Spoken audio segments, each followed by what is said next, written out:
ماشاءالله بھائی دا زمونږه مسجد اقصا بایپاس دا بایپاس دی او ماشاءالله زمونږه د ملګرو همت وکړو دا ویډیو ریکارډ لدې لپاره کوو چې بھائی تاسو ان شاء الله داسې همت وکړئ او داسې خپل مسجدونه دا وګورئ.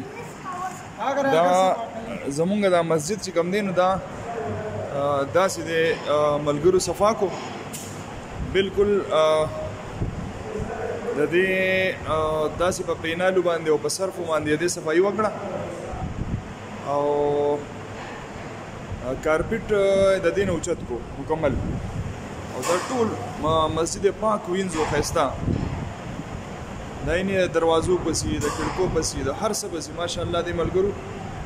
داسې وکړو نو دې کې به دا چې انشاءالله د وایرس د جراثیمو خطره به هم نه او داسې صفایي به کار دی انشاءالله ټولو مساجدو کې داسې صفایي وکړئ د کارپټونه او د قالینونه وغیره فی الحال د دې مسجد نه اوچت کړئ داسې صفایي به کار ده. الله تعالی دې ملګرو له دې جزای خیر ورکړي او الله دې ورته دې بدلې ورکړي. الله رب العزت دې زموږ د دې وطن نه او د دې مسلمانانو ټول نه څونه چې په عالم اسلام کې دا وبا راالوتي د الله رب العزت د ټولو حفاظت فرمایي. د خپل ځان خیال ساتئ. السلام علیکم ورحمت الله وبرکاته.